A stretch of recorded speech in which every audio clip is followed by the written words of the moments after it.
Thank you so much for having me. Very excited to present on the positive impact of mindfulness on human well being. And I'll be talking about the benefits of mindfulness today, but also its potential implications. So, first of all, I want to point out that mental health is a defining public health crisis in today's world. From 2010 to 2018, adolescent depression increased by 50%, suicides have increased by 30%, and emergency room visits by parents of children having suicidal thoughts has increased by a striking 100%. And the COVID 19 pandemic only intensified this whole crisis around mental health. And so the question is, what can we do to address this crisis of mental health? And what are the possible solutions? And research has suggested mindfulness as one potential solution. Mindfulness training has many well being benefits. It reduces stress, improves sleep, relieves anxiety, increases empathy, improves self esteem, boosts focus, reduces depression, improves awareness, increases energy levels, and also improves the mood. In fact, a professor of neuroscience at MIT, John Gabrieli, has said if there were a medicine with as much evidence of its effectiveness as mindfulness, it would be flying off the shelves of every pharmacy. So, in a sense, what he's trying to say is that there is no medicine which is as effective as mindfulness in terms of improving human well being. But what exactly is mindfulness? So, formally, you can think of mindfulness as the practice of focusing awareness on the present through meditation without judgment. So, usually, when people meditate, you would sit with your eyes closed, you would observe your thoughts and state of mind without judgment, which means that, irrespective of whether your thoughts are positive or negative, you wouldn't judge them and you would just let them be and just observe them. Initially, you would notice that the mind is very noisy. There would be many different kinds of thoughts that would pop up. And eventually, with practice over many days, you'll notice that the mind becomes blank. And the overall result of this practice is a calm state of mind. So, there's evidence from research that mindfulness can change patterns of brain activity. Practicing mindfulness can change patterns of brain activity that are specifically associated with emotional and mental health well being. Research has also shown that when you help people gain mindfulness through different training programs, people feel less stress, less anxiety, fewer negative emotions, and sometimes they even experience positive emotions. So, emotional benefits of mindfulness correspond to measurable changes in the brain. There's this network in the brain called the default mode network, which is active when a person is not focused on the outside world and the brain is at wakeful rest. So, this particular network, which is called the default mode network, is overengaged in people who are experiencing high levels of stress, depression, and anxiety. And this is related to things like worrying about the future, delusional thinking, and ruminating about the past. However, default mode network activation and connectivity can be tuned to a healthier state through the practice of mindfulness.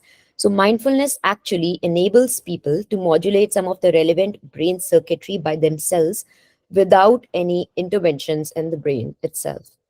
And this healthy default mode network then corresponds to things like planning for the future, creative thinking, and so on. There have been studies which have looked at mindfulness based interventions in adults. Research has tested these interventions against standard treatments for psychiatric disorders.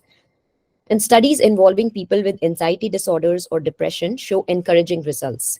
In fact, results show that mindfulness was found to be as good as the best medicine and the best behavioral treatments for these disorders.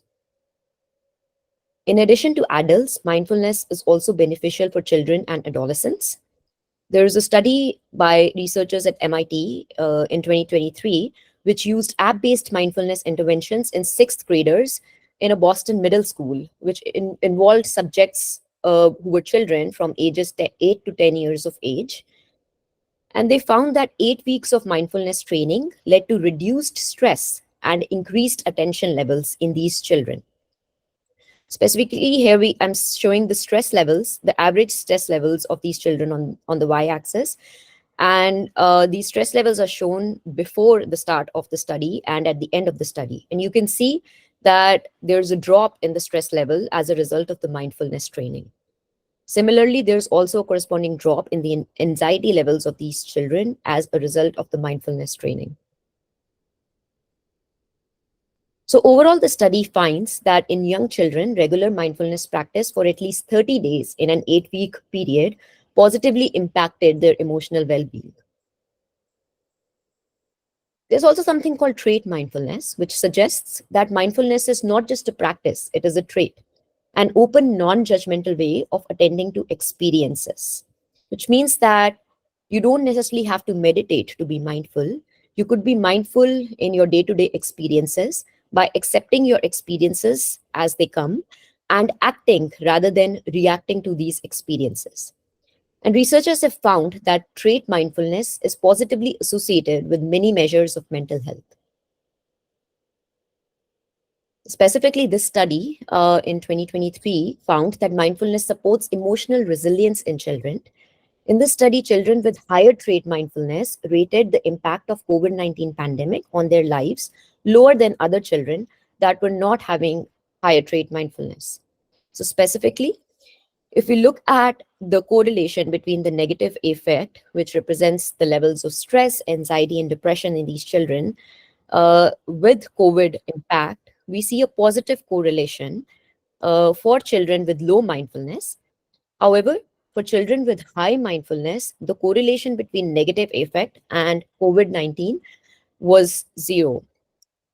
And this suggests that higher levels of trait mindfulness helped these children to better cope with COVID-19 stressors.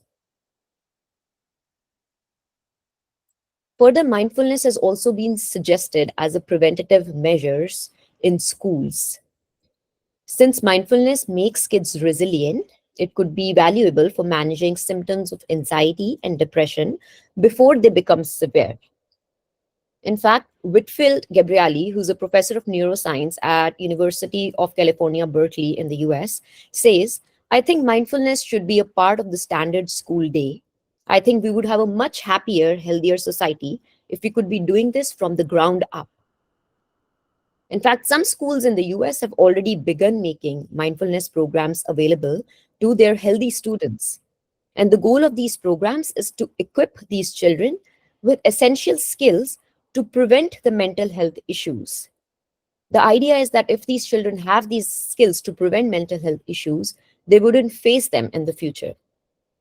So, this philosophy is akin to prevention is better than cure.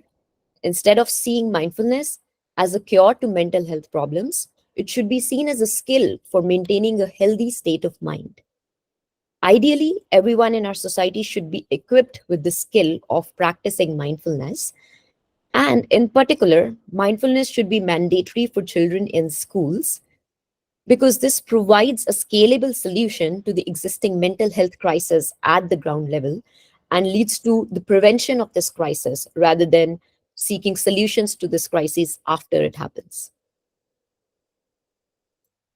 Further, implementing mindfulness training in schools leads to better academic achievement in addition to better mental health. So there's this study which was conducted in 2019 by researchers at MIT that measured mindfulness in 2,000 students in grade 5 to 8 using the mindfulness attention awareness scale. They found that greater mindfulness correlated significantly with better academic achievement. Specifically, if you see the amount of awareness with grade point average, you can see that there is a positive correlation of mindfulness with grade point average of these students. Similarly, their performance on standardized math tests is positively correlated with the mindfulness attention. And further, their performance on standardized English language tests is also positively correlation with mindfulness. So to summarize, research shows that mindfulness has many well-being benefits for youth. People can be trained in mindfulness through different training programs, leading to fewer negative emotions and even some positive emotions. Emotional benefits of mindfulness correspond to measurable changes in the human brain. And in addition to adults, mindfulness is also beneficial for children and adolescents. Overall, mindfulness training should be implemented in schools as an integral part of essential skills that children learn at an early stage, as a possible solution to address the mental health crisis by preventing it at source rather than addressing it later when it happens. So that's all from my side. Thank you for listening. Thank you, Dr. Sugandha. And it was an excellent presentation over the mindfulness